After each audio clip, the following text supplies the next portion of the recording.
నమస్కారం welcome to Shilpa TV news ముందుగా headlines ముస్లిం minority మహిళ మున్సిపల్ చైర్పర్సన్ పై టీడీపీ వర్గీయుల దౌర్జన్యం అప్రజాస్వామికం తీవ్రంగా ఖండిస్తున్నామని పేర్కొన్న ఎమ్మెల్సీ ఇసాక్ బాషా సమస్యల వేగవంత పరిష్కారంపై అధికారులు ప్రత్యేక దృష్టి సారించాలని ఆదేశించిన జిల్లా కలెక్టర్ ఫిర్యాదులపై విచారణ జరిపి చట్ట పరిధిలో న్యాయం చేస్తామని పేర్కొన్న జిల్లా ఎస్పీ రఘువీరెడ్డి జిల్లాలో టీడీపీ వర్గీయులు చేస్తున్న దాడులు విధ్వంసాలను అరికట్టి ప్రశాంత వాతావరణం నెలకొనేందుకు చర్యలు తీసుకోవాలని ఎస్పీని కోరిన జెడ్పీ చైర్మన్ నంద్యాల సుద్దులపేటలో దారుణం భర్తను హతమార్చిన భార్య ముస్లిం మైనార్టీ సామాజిక వర్గానికి చెందిన మహిళ నంద్యాల మున్సిపల్ చైర్పర్సన్ మాబునిసాపై శనివారం స్థానిక 29వ వార్డు సచివాలయంలో టీడీపీ వర్గీయులు చేసిన దౌర్జన్యం దాడిని తీవ్రంగా ఖండిస్తున్నామని ఇటువంటి సంఘటనలు పునరావృతం కాకుండా నంద్యాలలో ప్రశాంత వాతావరణం కల్పించేందుకు రాష్ట్ర న్యాయశాఖ మైనార్టీ సంక్షేమ శాఖ మంత్రి ఎన్ఎండి ఫరూక్ స్పందించి మైనార్టీ మహిళకు తగిన న్యాయం చేయాలని నంద్యాల ఎమ్మెల్సీ ఇసాక్ బాషా బాధిత మున్సిపల్ చైర్పర్సన్ మాబునిసా కోరారు. సోమవారం సాయంత్రం స్థానిక మున్సిపల్ చైర్పర్సన్ గృహంలో మున్సిపల్ వైస్ చైర్మన్లు గంగిశెట్టి శ్రీధర్, పాంశావలి, వైఎస్ఆర్సీపీ కౌన్సిలర్లు, కోఆప్షన్ సభ్యులు, వార్డు ఇన్ఛార్జీలతో కలిసి ఏర్పాటు చేసిన మీడియా సమావేశంలో సంఘటన వివరాలు వెల్లడించారు. నంద్యాలలో ప్రశాంత వాతావరణానికి రాజకీయ నాయకులు సహకరిస్తున్నారని, కానీ నేడు కొత్త సంస్కృతిని తీసుకురావడం మంచి పద్ధతి కాదని, వెంటనే మంత్రి ఫరూక్ చొరవ తీసుకోవాలని, మైనార్టీ మహిళలకు న్యాయం చేయాలని కోరారు. ఈ సందర్భంగా ఎమ్మెల్సీ ఇసాక్ బాషా మాట్లాడుతూ రాష్ట్ర ముఖ్యమంత్రి, ఉప ముఖ్యమంత్రి ఫోటోలను ప్రభుత్వ కార్యాలయాల్లో ఏర్పాటు చేయడం సాంప్రదాయంగా వస్తున్నదని, ఈ వ్యవహారం అంతా సమాచార శాఖ వారు లేదా సంబంధిత కార్యాలయ అధికారులు చేస్తారని తెలిపారు. అయితే శనివారం 29వ వార్డు సచివాలయంలో సీఎం, డిప్యూటీ సీఎం ఫోటోలతో టీడీపీ వర్గీయులు వచ్చి అక్కడే ఉన్న మున్సిపల్ చైర్పర్సన్తో ఫోటోలు ఏర్పాటుపై ఘర్షణ పడడం సబబు కాదని, ఈ విషయాన్ని తీవ్రంగా ఖండిస్తున్నామన్నారు. ముస్లిం మైనార్టీ మహిళను ఏకవచనంతో దుర్భాషలాడడం సరికాదని, ఈ చర్యలు అప్రజాస్వామికమన్నారు. మహిళపై చేయెత్తి కొట్టేందుకు ప్రయత్నించడం మంచి పద్ధతి కాదన్నారు. రాజకీయంలో గెలుపు ఓటములు సహజమేనని, ఇలాంటి చర్యలు చేయరాదన్నారు. ప్రస్తుత న్యాయశాఖ మైనార్టీ సంక్షేమ శాఖ మంత్రి ఫరూక్ గతంలో అనేకసార్లు మంత్రిగా వివిధ శాఖల్లో పనిచేశారని, నంద్యాలలో ముస్లిం మహిళపై టీడీపీ వర్గీయులు దౌర్జన్యం చేసి దుర్భాషలాడి అవమానపరచడం జరిగిందని, ఇటువంటి చర్యలు పునరావృతం కాకుండా చూడాలని, మహిళకు న్యాయం చేయాలని, నంద్యాల ప్రశాంతతకు భంగం కలిగించే చర్యలు చోటు చేసుకోకుండా చొరవ తీసుకోవాలని కోరారు. బాడుగ ఇంటిలో నివసిస్తున్న మున్సిపల్ చైర్పర్సన్ను ఇంటిని ఖాళీ చేయిస్తానని, రోడ్డుపై నిలబెడతానని దౌర్జన్యం చేయడం సబబు కాదన్నారు. మహిళపై దుర్భాషలాడిన వారు ఎస్సీ, ఎస్టీ అట్రాసిటీ కేసును పెట్టడం అన్యాయమన్నారు. భవిష్యత్తులో ఇటువంటి చర్యలు పునరావృతం కారాదని, లేని పక్షంలో సహించేదే లేదన్నారు. అలాగే శిలాఫలకాలు ధ్వంసం చేయడం ప్రజాస్వామ్యంలో మంచి సంస్కృతి కాదన్నారు. నంద్యాలలో ప్రశాంత వాతావరణానికి మంత్రి ఫరూక్ తగిన చొరవ తీసుకోవాలని, మైనార్టీ మహిళకు న్యాయం చేయాలన్నారు. మున్సిపల్ చైర్పర్సన్ మాట్లాడుతూ శనివారం స్థానిక 29వ వార్డులో తనపై జరిగిన దౌర్జన్యకర సంఘటన తనను ఎంతో అవమానకరంగా దుర్భాషలాడిన వారు తనపై ఎస్సీ, ఎస్టీ అట్రాసిటీ కేసు నమోదు చేయడం సరికాదన్నారు. ముస్లిం మైనార్టీ మహిళ మున్సిపల్ చైర్పర్సన్ అయిన తనను ఏకవచనంతో మహిళనని చూడకుండా చీరేస్తా, ఏం పీక్కుంటావో పీక్కోపో, ఇది అతి చేస్తుందంటూ మాటల్లో చెప్పలేని విధంగా తనను అవమానపరిచారని వాపోయింది. ప్రభుత్వ కార్యాలయాల్లో ప్రోటోకాల్ పాటించే విషయం తనకు తెలుసని, సీఎం, డిప్యూటీ సీఎం ఫోటోలను తానే సంబంధిత అధికారులచే ఏర్పాటు చేస్తానని చెప్పినా తనపై ఇలా దౌర్జన్యం చేశారని, న్యాయశాఖ మైనార్టీ సంక్షేమ శాఖ మంత్రి నంద్యాలలో జరుగుతున్న దాడులపై స్పందించి తగిన న్యాయం చేయాలని కోరారు. ఇలాంటి సంఘటనలు జరగకుండా చర్యలు తీసుకోవాలని, లేని పక్షంలో రాబోయే రోజుల్లో మైనార్టీ మహిళలు బయటికి రావాలంటే భయపడాల్సిన పరిస్థితి ఉందన్నారు. ఈ సమావేశంలో వైఎస్ఆర్సీపీ కౌన్సిలర్లు, కోఆప్షన్ సభ్యులు, వైఎస్ఆర్సీపీ నాయకులు పాల్గొన్నారు. తెలుగుదేశం ప్రభుత్వం అధికారంలోకి వచ్చిన తర్వాత ఆంధ్ర రాష్ట్రంలో ఏ రకంగా జరుగుతూ ఉందో మనమందరం చూస్తూ ఉన్నాం. మొన్న శనివారం రోజు ఇక్కడి సచివాలయం 29వ వార్డు సచివాలయంలో కొంతమంది తెలుగుదేశం నాయకులు ముఖ్యమంత్రి చంద్రబాబు నాయుడు గారి ఫోటో, ఉప ముఖ్యమంత్రి పవన్ కళ్యాణ్ గారి ఫోటో తీసుకొని వచ్చేసి మేము దీన్ని ఇక్కడ లాంచ్ చేస్తాము, అక్కడ పెడతాము అని చెప్పేసి చెప్పడం జరిగింది. ఆల్రెడీ అక్కడ మున్సిపల్ చైర్మన్ ఉండడం వల్ల వాళ్ళు అడిగితే యాక్చువల్గా పద్ధతి ప్రకారం నేను విషయం అయితే చెప్తా ఉన్నాను, ఏ ప్రభుత్వ సంస్థల్లో అయినా ఏదైనా ఒక రూల్ అండ్ రెగ్యులేషన్స్ ఉంటాయి. అది ఏ దాన్ని చిన్నదైనా సరే జరగని. నాకు తెలిసి ఐఎన్పిఆర్ అని చెప్పేసి ఒక డిపార్ట్మెంట్ ఉంది. ఐఎన్పిఆర్ డిపార్ట్మెంట్ ఏం చేస్తుందంటే ఏ ముఖ్యమంత్రి ఫోటో కానీ ఎవరిదైనా సరే ఏ డిపార్ట్మెంట్ పెట్టాలంటే ఒకటే రకమైన ఫోటో, ఒకటే రకమైన ఫ్రేమ్తో, ఒకటే రకమైన సైజుతో ప్రతి చోట ఇవ్వడం జరుగుతుంది. ఎందుకంటే so many photos so many యాంగిల్స్లో ఉంటాయి. ఫర్ ఎగ్జాంపుల్ గత దివంగత నేత ఎన్టీ రామారావు గారు సినిమా యాక్టర్గా ఉన్నారు. ఆయనవి ఎన్నో ఫొటోస్ ఉంటాయి. ఇప్పటి ఉప ముఖ్యమంత్రి పవన్ కళ్యాణ్ గారు కూడా సినిమా యాక్టర్గా ఉన్నారు. వాళ్ళవి ఎన్నో రకాల ఫొటోస్ ఉంటాయి. అవన్నీ అలౌ చేయకుండా ఒక సిస్టమేటిక్ ప్రకారము ఫొటోస్ పెట్టడం చెప్పి అనాదిగా జరుగుతున్నటువంటి పద్ధతి. అదే ఎవరు చేస్తారు? ఐఎన్పిఆర్ అని ఒక డిపార్ట్మెంట్ చేస్తుంది. ఆ డిపార్ట్మెంట్ వాళ్ళే ప్రతి చోట తగిలిచ్చిపోతారు. ముఖ్యమంత్రిదే కాకోకుండా గవర్నమెంట్ వేయాలనుకుంటే కన్సర్న్ మినిస్టర్ ఫోటో కూడా కన్సర్న్ మినిస్టర్ డిపార్ట్మెంట్లో కూడా వేసుకుంటారు. అంటే ఫర్ ఎగ్జాంపుల్ ఇప్పుడు మున్సిపల్ శాఖ మంత్రి నారాయణ గారు ఉన్నారు. మున్సిపాలిటీలలో అన్నిట్లో ఆయన ఫోటో లాంచ్ చేయాలని అనుకుంటే ఒక జీవో ఇస్తే ఆయన ఫోటో కూడా పెడతారు. ఇది పద్ధతి. ఇది పని చేయాల్సిన వ్యక్తులు ఎవరంటే ఐఎన్పిఆర్ డిపార్ట్మెంటు. వాళ్ళు లేకపోతే కన్సర్న్ డిపార్ట్మెంట్ మీన్స్ సచివాలయము అండర్ వచ్చేసి మున్సిపాలిటీలు ఉండగా మున్సిపాలిటీ డిపార్ట్మెంట్ వాళ్ళు చేస్తారు. అది పద్ధతి. ఎవరంటే వాళ్ళు ఇన్వాల్వ్మెంట్ అయ్యి మేం పెడతాము అది అని చెప్పేసి అది పద్ధతి కాదని నాకు తెలిసినంత వరకు నేను వివరంగా చెప్తా ఉన్నాను. దాన్ని అక్కడ చెప్పి అదే విషయము మున్సిపల్ చైర్మన్ చెప్పడం జరిగింది. దానికి ఏకవచనంగా మహిళని చూడకుండా ఏకవచనంగా దుర్భాషలాడము ఎంతవరకు సమంజసం? ఈ రకంగా మీరు చేసుకుంటా పోతే ఇది ప్రజాస్వామ్యమా?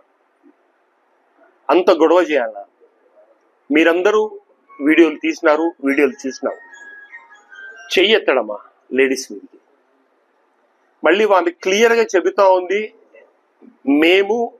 మాకే ముఖ్యమంత్రి, మాకు ఉప ముఖ్యమంత్రి, మేము ఫొటోస్ పెడతాము అంటే దుర్భాషలు ఆడినారని చెప్పడము ఎంతవరకు సమంజసం? ఈ పద్ధతి ఈ రకంగా నంద్యాలలో గెలుపు ఓటములు సహజ సిద్ధం. ఇప్పటి మంత్రివర్యులు ఫరూక్ గారు ఇంతకుముందు కూడా మంత్రిగా పనిచేసినారు, ఇంతకుముందు ఎమ్మెల్యేగా పనిచేసినారు. ఎప్పుడు ఆయన ఎమ్మెల్యేగా లేరు, ఎప్పుడు మంత్రిగా పనిచేసినారు. ఇటువంటి వరవడి ఇంతవరకు ఎప్పుడు జరగలేదు. నాకు తెలిసి ఇప్పటికి కూడా నాకు ఒక నమ్మకం ఉంది, ఆయన నంద్యాల ప్రశాంతతను చెడగొట్టరు అని. దయచేసి మీ ద్వారా నేను గౌరవ మంత్రివర్యులు ఫరూక్ గారికి విన్నవించుకుంటా ఉన్నాను. ఈ పద్ధతి నంద్యాలలో ఎప్పుడు జరగలేదు. నంద్యాల ఎలక్షన్స్ పీరియడ్లో ఆ తర్వాత అన్నదమ్ముల లెక్క ఎప్పుడు ఉండేది. ఇంతవరకు ఇటువంటి సంస్కృతి రాలేదు. దయచేసి దీన్ని మీరు ఇటువంటి సంస్కృతి నంద్యాలలో వచ్చే రకంగా చెయ్యవద్దని నా ప్రార్థన. ఒక మహిళను ఈ రకంగా మీరు అవమానపరచడం ఎంతవరకు సమంజసం? ఒక మహిళ, దేవుడు ఒక్కొక్కరికి ఆస్తులు ఇస్తాడు, ఒక్కొక్కరికి టాలెంట్ ఇస్తాడు, ఒక్కొక్కరు ఇస్తాడు. వాళ్ళకి ఆస్తి లేదని బాడిగ ఇంట్లో ఉందని చెప్పేసి బాడిగ ఇంట్లో నుంచి ఖాళీ చేస్తామని చెప్తారు. ఏం ఆ దుర్మార్గం? ఇల్లు ఖాళీ చేపిస్తారా మీరు? ఆ వర్డింగ్స్ మీరు చెప్పడమా? ఏకవచనంతో లేడీస్ను మాట్లాడమా? ఇది మీరు చేసే ఇదే? దయచేసి ఇటువంటివి మళ్ళీ పోయి పోలీస్ స్టేషన్లో వీళ్ళ మీద కేసు రిజిస్టర్ చేయాలి. ఎస్సీ ఎస్టీ కేసు ఎవరికి రిజిస్టర్ చేస్తారండి? తిడితే చేస్తారు. ఏమీ లేకుండా ఎస్సీ ఎస్టీ కేసు పెట్టి రిజిస్టర్ చేయడం, ఆ పోలీసుల్లో కూడా రిజిస్టర్ చేసుకుని తీసుకోవడం. మేము తీసుకున్నాం, మేము చేయలేదే. ఇది మంచి పద్ధతి కాదు. అలాగే నంద్యాలలో చాలా ఇబ్బందికరమైన వాతావరణాలు మొదలు పెడతా ఉన్నారు మీరు. దయచేసి నేను అందరికీ రిక్వెస్ట్ చేసేది ఏమంటే, నంద్యాల ప్రశాంతతను ఎప్పుడు ఎవ్వరు చెడగొట్టవద్దనే కోరుకుంటా ఉన్నాం. మేమైతే నంద్యాల ప్రశాంతతను కాపాడడానికే ప్రయత్నం చేస్తాం తప్ప చెడగొట్టడానికి అయితే ప్రయత్నం చేయం. ఇంకొక విషయం మీకు చెప్పదలుచుకున్నాను. శిలాఫలకాలు డ్యామేజ్ చేస్తూ పోతా ఉన్నారు. ఈ సంస్కృతి ఈసారి మాత్రమే వస్తాం. ఎందుకట్లా? శిలాఫలకాలు డ్యామేజ్ చేయడం వల్ల ఏమొస్తుంది? దయచేసి ఇటువంటి విధానాన్ని ఆంధ్ర రాష్ట్రం అంతా జరుగుతూ ఉన్నాయి కాక నంద్యాల ప్రశాంత వాతావరణంలో ఉంటుంది. దయచేసి నేను మళ్ళీ ఒక్కసారి మంత్రివర్యులకు చెప్తున్నాను, ప్రశాంత వాతావరణం నెలకొల్పండి, నంద్యాలను ప్రశాంతంగా చేయండి. మీకు ప్రజలు ఎన్నుకున్నారంటే నంద్యాల అభివృద్ధి గురించి ఎన్నుకున్నారు. మాకు కూడా 90,000 ఓట్లు వచ్చినాయి. మమ్మల్ని ఆశించే వ్యక్తులు కూడా ఉన్నారు. దయచేసి మీరు అభివృద్ధి వైపు పయనించండి తప్ప ఇట్లా డిమాలిషింగ్ వైపు, ఇట్లా పడగొట్టే వైపు ప్రయోజనం చేయొద్దని చెప్పేసి నేను కోరుకుంటూ సెలవు తీసుకుంటాను. నమస్కారం. నేను దీని గురించి ఆల్రెడీ మాట్లాడడంగానే జరిగింది. కాకపోతే మళ్ళీ నా మీద కేసు పెట్టిన తర్వాత మరొకసారి మీడియా మిత్రుల ద్వారా నంద్యాల ప్రజలకు మరియు అందరికీ ఈ సంఘటన గురించి ఇంకొకసారి చెప్పాలనే ఈరోజు ఈ సంఘటన గురించి మాట్లాడడానికి రావడం జరిగింది. గత శనివారం రోజు ఒక బొగ్గులేని నుంచి ఒక లేడీ వచ్చి నాకు ఇబ్బందిగా ఉంది, నేను సచివాలయంకి వెళ్ళాను, అక్కడ నాకు ఎవరు వినిపించుకోవట్లేదు అని చెప్పినందుకే నేను ఆ రోజు ఆఫీస్కి రెగ్యులర్గా నా వార్డే కాబట్టి వెళ్తూ ఆ రోజు అక్కడికి వెళ్ళడం జరిగింది. నేను నా భర్త వెళ్ళిన వెంటనే అక్కడికి వెళ్ళేసరికే కొందరు వ్యక్తులైతే అక్కడ పచ్చకండువాళ్ళు కప్పుకొని ముఖ్యమంత్రి గారి ఉప ముఖ్యమంత్రి గారి ఫొటోస్ తీసుకొని అక్కడ ఉండడం జరిగింది. నేను వెంటనే వాళ్ళను అడిగాను, అన్న ఏమన్నా ఇక్కడికి వచ్చారు అని అడగడం జరిగింది. ముఖ్యమంత్రి గారి ఫోటో పెట్టడానికి వచ్చాము అని చెప్పారు. కానీ నేను వెంటనే అవునన్నా, కాకపోతే నేను కమిషనర్ గారికి చెప్పడం జరిగింది, అన్ని సచివాలయాలలో ఆల్రెడీ పెట్టడానికి చెప్పడం జరిగింది, నేను పెట్టిస్తానని కానీ చెప్పడం జరిగింది. ఆయన ఇంకా వేరే లాంగ్వేజ్ లో ఇప్పుడు ఇది నా ప్రభుత్వము, నా ముఖ్యమంత్రి, నా సచివాలయము, ఇది ఇప్పుడు నా వార్డు, నువ్వు బయటికి పో అని చెప్పడం వల్ల ఘర్షణ స్టార్ట్ అయింది. ఆ మాట అంటే నీ వార్డు అనేది కాదు, మా అందరికీ ముఖ్యమంత్రి నాకు తెలుసు, నేను పెట్టిస్తానని చెప్తున్నాము అని అంటే చెప్పకూడదు. కాకపోతే ఇప్పుడు నా మీదకే ఎలాంటి అభియోగాలు వస్తున్నాయి, అపనిందలు వేస్తున్నారని నేను ఆడదాన్ని అయినా కానీ ఆ వర్డ్స్ వాళ్ళు చెప్పినటువన్నీ మీ ముందు ఉంచాలని అనుకుంటున్నాను. ఇన్ని రోజు 15 నుంచి 20 రోజుల వరకు గెలిచి ఇన్ని రోజులైనా ఏం పీకుతున్నారు మీరు పెట్టకుండా? ఇలాంటి అసభ్యంకరమైన వార్తలు పెట్టిన తర్వాతనే నేను ఆయనతో గట్టిగా మాట్లాడడం జరిగింది. దాని తర్వాత మళ్ళీ వెంటనే ఏమన్నారు అని అంటే, నీకు ఒక గంటలో నిన్ను రోడ్డు మీదకి ఈడుస్తాను, నీ ఇల్లు ఖాళీ చేపిస్తాను అని చెప్పి నా ముందనే ఇంటి ఓనర్స్ గాని ఫోన్ చేయడం జరిగింది. అసభ్యంగా మాట్లాడుతున్నందుకే నేను రియాక్ట్ అయ్యాను. కొట్టడానికి ముందుకు వస్తుంటేనే నేను గట్టిగా కేకలు వేశాను. చీరుస్తానే నిన్ను అన్నందుకే ఎవరు నువ్వు నాకు చెప్పడానికి అని చెప్పానే తప్ప, నేను ఇంకొకటి అక్కడ అదే తప్ప వాళ్ళకి ఇంకా వేరే మాటలు కానీ గలీజ్ గా మాట్లాడలేదు. ఆయననే ఆడపిల్లని చూడకుండా చీరేస్తాను, నిన్ను రోడ్డు మీదకి ఈడుస్తాను, ఇలాంటి ఇప్పుడు నీ ఎమ్మెల్యే గెలిచినప్పుడు నేను వచ్చినానా, నువ్వు ఎందుకు కూర్చున్నావు, లే బయటికి ముందు పో, ఈ కుర్చీ నా ముందనే కుర్చీ లాక్కొని ఏం పీక్కుంటావు పీక్కో, ఈయన కూర్చుంటా, ఇలాంటి మాటలు చెప్పితే నేను గట్టిగా అరచకుండా ఏం చేయాలి అనేది మీరే చెప్పాలి. అంతేకాకుండా అలా కూర్చున్న తర్వాత ఒక ఫొటోస్ వచ్చాయి నా ముందర. నేను అసలు ఫొటోస్ ని వాళ్ళు ఇవ్వండి అని కోరుకున్నా వాళ్ళు నా చేతికి కానీ ఇవ్వలేదు. ఆయన అక్కడ వేసుకొని కూర్చుని అంటే ఆయన కూర్చున్న తర్వాత నేను వెళ్ళి సీట్లో కూర్చున్నా. పక్క నుంచి ఇంకొక వ్యక్తి ఇది అతకం చేస్తుందిరా,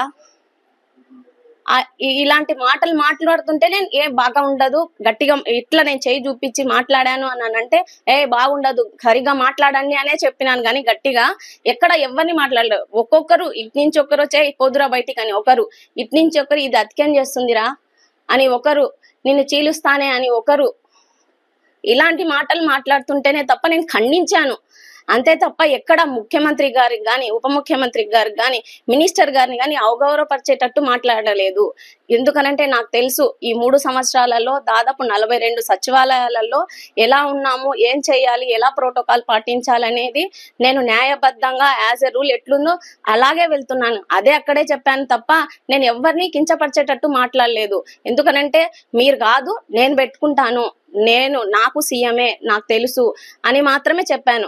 ఇంకా మినిస్టర్ మా ఎమ్మెల్యేకి చెప్తాను అదంటే మీకే కాదు నాకు కానీ ఎమ్మెల్యేనే కావాలంటే నేనే చెప్తానని కానీ ఫోన్ చేయడం జరిగింది. కాకపోతే మినిస్టర్ గారు ఆ రోజు నాకు ఫోన్ తగలలేదు. ఇది జరిగింది అక్కడ. సరే ఎవరైనా ఇప్పుడు వాళ్ళు వచ్చిన ఉత్సాహంలో ఉంది, ఘర్షణ జరిగింది. నేనే 3 టౌన్ కి సిఐ గారికి ఫోన్ చేశాను. సిఐ గారు ముందర గాని శివశంకర్ యాదవ్ వాళ్ళందరూ వచ్చి లే నువ్వు ముందు ఆమెను బయటికి పంపించు, నాకు బయటికి పంపించమని చెప్పి వాళ్ళు అసభ్యంగా మాట్లాడుతుంటే ఎందుకు తప్పు కనిపించట్లేదు ఒక ఆడపిల్ల మీద వాళ్ళందరూ వచ్చి ఒక్కసారి ఇంతమంది వచ్చి నా మీద విడుచుకోబడి అసలు నా వార్డు ప్రజలు కాకుండా చుట్టుపక్కల వాళ్ళందరూ వచ్చి తెలుగుదేశం నాయకులు నా మీద నేను నా భర్త తర్వాత మా అన్న వచ్చారే తప్ప ఎవ్వరు లేరు. మేము వాంటెడ్ గా అసలు పోనే లేదు. వాళ్ళు వాంటెడ్ గా గొడవ పడ్డానికే వచ్చి నా మీద దుర్భాషలు ఆడుతూ కొట్టనికి వచ్చినా గానీ వాళ్ళ మీద చర్యలు తీసుకోకుండా నా మీదే కుల మీద దోషించినానని SC ST కేసు పెట్టడం ఎంతవరకు న్యాయము? నేను అక్కడ సిఐ గారితో ఏంటన్నా ఇది మైనార్టీ మహిళ కానీ ఆడపిల్ల మీద చూడకుండా నన్ను ఇట్లా సతాయిస్తున్నారని సిఐ గారితో నేను చెప్తుంటే పక్కన నుంచి శివశంకర్ అన్న పిలుచుకొని వచ్చిన వ్యక్తి ఆయన గట్టిగా తిడుతున్నాడు. అసలు ఆయన అప్పటి వరకు ఆయన ఎవరో గానీ నాకు తెలియదు. మా నాన్న తర్వాత ఈయననే కేసు పెట్టిందని చూపించారు. ఆయన ఇంతకు ముందు ఆయన గుర్తు పెట్టుకొని రాజకీయం చేసేంత ఆయన అసలు నాకు తెలియదు ఎవరో. ఒక్క మాట గాని కులం గురించి గాని ఏ మాట గాని ఎవరిని నేను తిట్టనాము కించపరిచి మాట్లాడడం జరగలేదు. వాళ్ళు తిడుతుంటే ఆడపిల్లని చూడకుండా నా పక్కన ఉన్న కొడకా గిడక అని చెప్తుంటే నేను దాన్ని ఖండించానే తప్ప ఎవరిని నేను కించపరచలేదు. ఓన్లీ ప్రోటోకాల్ పాటించండి, నేను పెట్టిస్తాను, కమిషనర్ గారికి చెప్తానని చెప్పాను. నా వాడు నువ్వు బయటికి పో అని చెప్తుంటే నువ్వెవరు చెప్పనీకి ఇలాంటినే చెప్పాను తప్ప నేను ఎక్కడ ఎవరికి ఇబ్బందికరంగా మాట్లాడలేదు. దయచేసి ఇంతకు ముందుగానే కోరుకున్నాను, న్యాయశాఖ మంత్రిగా మైనార్టీ మంత్రిగా ఉన్న ఫరూక్ అన్న గారిని నేను ముఖ్యంగా కోరుకున్నాను. మొన్న గాని ఖచ్చితంగా న్యాయం జరుగుతుందనే నేను ఆశిస్తున్నాను, న్యాయం జరగాలనే కోరుకుంటున్నాను. ఎందుకనంటే రాబోయే కాలంలో మైనార్టీ మహిళలు బయటికి రావాలంటే ఇలాంటి ఇబ్బందికర వాతావరణంలో రాజకీయాలను చేయాలన్నా భయపడే స్థితికి దయచేసి ఎవరు దిగజార్చొద్దండి. రాజకీయాలే, ప్రజాస్వామ్యమే, అందరూ న్యాయబద్ధంగా వెళ్తారనే నమ్ముతున్నాను. దీని మీద న్యాయం జరుగుతుందని ఆశిస్తూ మరొకసారి మంత్రి గారి ప్రత్యేక దృష్టి పెట్టి ఇలాంటి చర్యలు పురాతనం కాకుండా చూడాలని మనస్ఫూర్తిగా కోరుకుంటున్నాను. నిన్న శనివారం జరిగిన సంఘటన 29వ వార్డులో జరిగిన సచివాలయంలో జరిగిన సంఘటన చాలా దురదృష్టకరమైన సంఘటన. మన పట్టణ ప్రథమ పౌరాలపైన జరగవలసిన సంఘటన కాదది. ఎవరైనా ప్రజాస్వామ్యంలో ఎవరికైనా ముఖ్యమంత్రి వర్యులు డిప్యూటీ సీఎం గారిని గౌరవించాల్సిన బాధ్యత ఎంత ఉందో మన పట్టణ ప్రథమ పౌరాలని కూడా గౌరవించాల్సిన బాధ్యత అంతే ఉంది. ఈ సంఘటన జరగడం చాలా దురదృష్టకరము. దీన్ని అందరూ నంద్యాల పట్టణ ప్రజలు కానీ ప్రజా సంఘాలు కానీ అందరూ ఖండించాల్సిన టైం ఇది. అలాగే మన మంత్రివర్యులు, మైనార్టీ శాఖ మంత్రివర్యులు, న్యాయశాఖ మంత్రివర్యులు NMD ఫరూక్ గారు కూడా ఖండిస్తారని ఆశిస్తూ, రాష్ట్రంలో తెలుగుదేశం ప్రభుత్వం అధికారంలోకి వచ్చి ఎమ్మెల్యేలు ప్రమాణ స్వీకారం చేయకముందే రాష్ట్రంలో చాలా చోట్ల ఇటువంటి సంఘటనలు జరగడం అనేది చాలా దురదృష్టకరం. అందులో భాగంగానే గతంలో ఎన్నడూ లేని విధంగా నంద్యాలలో కూడా చైర్పర్సన్ గారి వార్డులో ఈ విధంగా అవతల వార్డులో ఇన్ఛార్జిగా ఉన్నటువంటి తెలుగుదేశం పార్టీ నాయకులు అసభ్యకరంగా ప్రవర్తించడం అనేది దాన్ని మేము తీవ్రంగా ఖండిస్తున్నాము. ప్రజా సమస్యల పరిష్కార వేదిక కార్యక్రమం ద్వారా స్వీకరించిన దరఖాస్తులను వేగవంతంగా పరిష్కరించేందుకు ప్రత్యేక దృష్టి సారించాలని జిల్లా కలెక్టర్ డాక్టర్ శ్రీనివాసులు జిల్లా అధికారులను ఆదేశించారు. సోమవారం కలెక్టరేట్లోని సెంటినరీ హాల్లో ప్రజా సమస్యల పరిష్కార వేదిక public grievance redressal system PGRS కార్యక్రమంలో పాల్గొని జిల్లా నలుమూలల నుండి ప్రజల నుండి వచ్చిన అర్జీలను కలెక్టర్ స్వీకరించారు. Joint collector Rahul Kumar Reddy, DRO Padmaja, అన్ని శాఖల జిల్లా అధికారులు తదితరులు పాల్గొన్నారు. ఈ సందర్భంగా జిల్లా కలెక్టర్ డాక్టర్ శ్రీనివాసులు మాట్లాడుతూ ప్రజా సమస్యల పరిష్కార వేదిక కార్యక్రమానికి ప్రభుత్వం అత్యధిక ప్రాధాన్యతనిస్తున్న నేపథ్యంలో స్వీకరించిన ప్రతి అర్జీని క్షుణ్ణంగా పరిశీలించి నిర్ణీత గడువులోగా పరిష్కరించాలని అధికారులను ఆదేశించారు. నూతన ప్రభుత్వం ఏర్పాటైన తర్వాత మళ్లీ ప్రతి సోమవారం నిర్వహించే ప్రజా సమస్యల పరిష్కార వేదిక కార్యక్రమానికి ప్రభుత్వం శ్రీకారం చుట్టిందని, ఈ మేరకు అధికారులందరూ సీరియస్ గా తీసుకుని గత స్పందన లాగిన్ ఐడీలతోనే ఈ ప్రజా ఫిర్యాదుల పరిష్కార వేదిక ఆన్లైన్ సిస్టంలో కూడా లాగిన్ అయ్యి ఫిర్యాదులను నాణ్యతగా పరిష్కరించాలని కలెక్టర్ ఆదేశించారు. ముఖ్యమంత్రి కార్యాలయం కూడా ఫిర్యాదుల పరిష్కారంపై నేరుగా పర్యవేక్షణ చేసే అవకాశం కూడా ఉందని, తీసుకుని ప్రతి ఫిర్యాదును ప్రాధాన్యతగా తీసుకుని పరిష్కరించాలని సూచించారు. ఇప్పటికే పెండింగ్లో ఉన్న బియాండ్ ఎస్ఎల్ఏలోని దరఖాస్తులు వెంటనే చర్యలు తీసుకుని పరిష్కరించాలని కలెక్టర్ ఆదేశించారు. అనంతరం వివిధ సమస్యలతో వచ్చిన ప్రజల నుండి అర్జీలను స్వీకరించారు. ఈ కార్యక్రమంలో 79 మంది అర్జీదారులు తమ సమస్యల పరిష్కారానికి జిల్లా కలెక్టర్కు అర్జీలు సమర్పించారు. ఈ సమస్యలన్నీ వితిన్ ఎస్ఎల్ఏలోగా పరిష్కరించాలని సంబంధిత అధికారులకు ఎండర్స్ చేస్తూ కలెక్టర్ ఆదేశాలు జారీ చేశారు.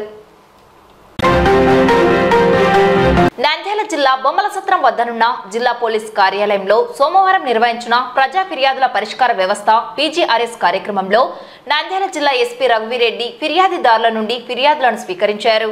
ఈ సందర్భంగా జిల్లా నలుమూలల నుండి విచ్చేసిన ఫిర్యాదుదారుల సమస్యలను జిల్లా ఎస్పీ అడిగి తెలుసుకుని సంబంధిత అధికారులతో స్వయంగా ఫోన్లో మాట్లాడారు. చట్టపరిధిలో చట్టపరంగా ఉన్న సమస్యలను తక్షణమే పరిష్కారం చూపాలని, ఫిర్యాదులను మళ్లీ పునరావృతం కాకుండా చూడాలని, ఫిర్యాదుల పట్ల నిర్లక్ష్యంగా వ్యవహరించరాదని సంబంధిత పోలీసు అధికారులతో ఫోన్లో మాట్లాడి పరిష్కారం చేయాలని ఆదేశించారు. ఈ కార్యక్రమంలో జిల్లా ఎస్పీతో పాటు special branch inspector Ravindra, SP CC Nagaraju పాల్గొన్నారు. టీడీపీ ప్రభుత్వం ఎన్నికల కౌంటింగ్ రోజు నుండి నేటి వరకు అనేక భౌతిక దాడులు, ఆస్తుల విధ్వంసం, జిల్లాలో ప్రశాంత వాతావరణాన్ని భంగం కలిగించేలా చేస్తున్న చర్యలను పోలీసు అధికారులు అరికట్టాలని, ప్రజలు ప్రశాంత వాతావరణంలో జీవించేలా చర్యలు తీసుకోవాలని నంద్యాల జిల్లా జెడ్పీ చైర్మన్ ఎర్రబోతుల పాపిరెడ్డి సోమవారం సాయంత్రం స్థానిక జిల్లా ఎస్పీ కార్యాలయంలో ఎస్పీ రఘువీరెడ్డిని కలిసి నేడు జిల్లాలో జరుగుతున్న సంఘటనలను వివరించి తగు చర్యలు తీసుకోవాలని కోరుతూ వినతి పత్రం అందజేశారు. అనంతరం జెడ్పీ చైర్మన్ పాపిరెడ్డి మాట్లాడుతూ ఎన్నికల కౌంటింగ్ ప్రారంభం రోజు నుండి జిల్లాలో అనేక చోట్ల భౌతిక దాడులు, ఆస్తుల విధ్వంసం ఇటువంటి విష సంస్కృతి మరెన్నడూ లేదని అన్నారు. అనేక చోట్ల శిలాఫలకాలు ధ్వంసం చేయడం, వైఎస్ఆర్సీపీ కార్యకర్తలపై భౌతిక దాడులకు పాల్పడడం సరైన సంస్కృతి కాదన్నారు. భవిష్యత్తులో ఇటువంటి సంఘటనలు పునరావృతం కాకుండా బాధ్యులపై చర్యలు తీసుకోవాలని, జిల్లాలో ప్రశాంత వాతావరణం కల్పించేందుకు పోలీసు అధికారులు చర్యలు చేపట్టాలని కోరారు. అధికారం వచ్చినప్పుడు ప్రజలకు అభివృద్ధి చేయాలే కానీ ఇలా దాడులు చేయడం ఎంతమాత్రం సరికాదని, దీనిని తీవ్రంగా ఖండిస్తున్నామని తెలిపారు. ప్రజలు స్వేచ్ఛాయుత వాతావరణంలో జీవించేందుకు అధికారులు చర్యలు తీసుకోవాలన్నారు. నంద్యాల జిల్లాలో కౌంటింగ్ రోజు నుంచి జరుగుతున్నటువంటి భౌతిక దాడులు, ఆస్తుల విధ్వంసం పైన, అలాగే పబ్లిక్ మీద అందరినీ ఎప్పుడు లేని సంస్కృతి ఈరోజు ఈ జిల్లాలో. ఎందుకంటే అయితే 5 సంవత్సరాలకు ఒకసారి సాధారణంగా మనకు ఎలక్షన్స్ ఎప్పుడు జరుగుతూనే ఉన్నాయి. కానీ ఎప్పుడు లేని విధంగా ఈ సంవత్సరం ఇప్పుడు ఒక విష సంస్కృతిని ఈరోజు తెలుగుదేశం వారు తీసుకురావడం జరుగుతుంది. జిల్లాలో ఎక్కడ చూసినా కూడా అన్ని గ్రామాలలో భౌతిక దాడులు చేయడం, ఆస్తులు విధ్వంసం చేయడం, అలాగే శిలాఫలకాలు విధ్వంసం చేయడం, ఇట్లా అన్ని చర్యలు జరుగుతున్నాయి. వీటిని కఠినంగా అరికట్టాలని చెప్పేసి ఈరోజు ఎస్పీ గారికి రిప్రజెంటేషన్ ఇవ్వడం జరిగింది. ఎస్పీ గారు కూడా మేము కూడా అందరి అధికారులకు, డిఎస్పీలకు, సిఏలకు, ఎస్ఐలకు కూడా ఇన్స్ట్రక్షన్స్ ఇస్తాము, తప్పకుండా వీటిని అరికడతామని చెప్పేసి చెప్పడం జరిగింది. ఇప్పటికైనా ఏదైనా కానీ అధికారం వస్తే మనం ఎక్కడైనా డెవలప్మెంట్ చేయాలి, కానీ అధికారం ఇచ్చేది ఒకరి మీద దాడులు చేయడానికో, ఆస్తులు విధ్వంసం చేయడానికి కాదు. కాబట్టి ఇప్పటికైనా కానీ అందరూ అధికారులు ఇంకా కఠిన నిర్ణయాలు తీసుకొని మంచిగా ప్రజలకు స్వేచ్ఛా వాతావరణం కల్పించాలని చెప్పేసి కోరుచున్నాం. నంద్యాల పట్టణం సుద్దులపేటలో నివాసం ఉంటున్న వెంకటేశ్వర్లు అనే వ్యక్తిని అతని భార్య మమత దారుణంగా హతమార్చడం జరిగింది. ఆదివారం ఈ ఘటన చోటు చేసుకున్నట్లు సమాచారం. భార్యపై అనుమానంతో వేధింపులకు గురి చేస్తున్నాడన్న కారణంతో భర్త వెంకటేశ్వర్లను భార్య మమత కత్తెరతో ఛాతీపైన, మెడపైన పొడవడం జరిగింది. విషయం తెలుసుకున్న మృతుని బంధువులు హుటాహుటిన వెంకటేశ్వర్లను జిల్లా సర్వజన ప్రభుత్వ హాస్పిటల్కు తరలించగా అప్పటికే మృతి చెందినట్లు వైద్యులు నిర్ధారించారు. మృతుని బంధువులు ఇచ్చిన ఫిర్యాదు మేరకు స్థానిక పోలీసులు కేసు నమోదు చేసి దర్యాప్తు చేస్తున్నారు. మృతుడు వెంకటేశ్వర్ల బంధువు వివరాలు తెలియజేస్తూ, వెంకటేశ్వర్లు నంద్యాల పట్టణంలో ఫోటోగ్రాఫర్గా మంచి పేరు తెచ్చుకొని జీవిస్తున్నాడని, అయితే అతని భార్యకు పలువురితో అక్రమ సంబంధం ఉందని ఆరోపించారు. తరచూ గొడవ పడిన సంఘటనలు ఉన్నాయని తెలిపారు. మృతునికి ఒక కుమారుడు, కుమార్తె ఉన్నారని పేర్కొన్నారు.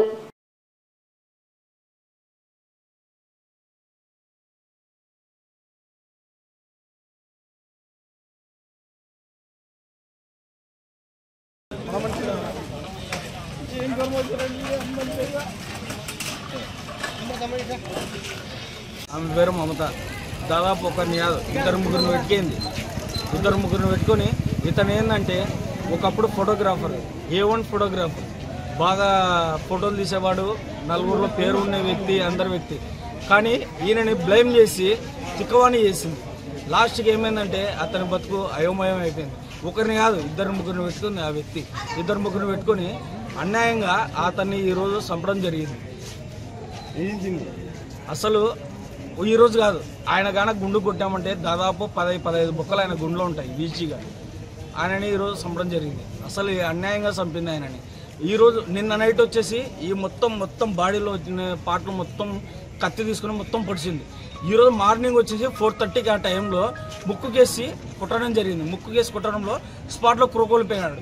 ఏం రాని మేము ఇంటికి పోయేలాగానే స్పాట్లో డెత్ అయినాడు. అప్పటికి మాకు అనుమానం నిత్యంతో మళ్ళీ హాస్పిటల్ తీసుకుని రావడంతో ఈడ డెత్ అయినాడని డిక్లేర్ అవ్వడం జరిగింది. ఈరోజు ఒక మొబైల్లో ఒక ఆడపిల్ల స్టేషన్లో, పిల్లలు ఇంటికాడ. ఆమెది వచ్చేసి మన నందికోట పక్కన బిజినంలో ఉంది కదా, బిజినంలో గ్రామం అనేది. వీనదైతే నంద్యాలనే, నేటివ్ అయితే నంద్యాలనే అయినది. 25 సంవత్సరాలు అవుతున్నారు. కేసు పెట్టినాము సార్, కేసు పెట్టినాము. 42 సార్. వార్తలు ముగించే ముందు ముఖ్యాంశాలు మరోసారి. ముస్లిం మైనార్టీ మహిళ మున్సిపల్ చైర్పర్సన్ పై టీడీపీ వర్గీయుల దౌర్జన్యం అప్రజాస్వామికం, తీవ్రంగా ఖండిస్తున్నామని పేర్కొన్న ఎమ్మెల్సీ ఇసాక్ బాషా. సమస్యల వేగవంత పరిష్కారంపై అధికారులు ప్రత్యేక దృష్టి సారించాలని ఆదేశించిన జిల్లా కలెక్టర్. ఫిర్యాదులపై విచారణ జరిపి చట్ట పరిధిలో న్యాయం చేస్తామని పేర్కొన్న జిల్లా ఎస్పీ రఘువీరెడ్డి. జిల్లాలో టీడీపీ వర్గీయులు చేస్తున్న దాడులు, విధ్వంసాలను అరికట్టి ప్రశాంత వాతావరణం నెలకొనేందుకు చర్యలు తీసుకోవాలని ఎస్పీని కోరిన జెడ్పీ చైర్మన్. నంద్యాల సుద్దులపేటలో దారుణం, భర్తను హతమార్చిన భార్య. ఈ వార్తలు ఇంతటితో సమాప్తం. నమస్కారం.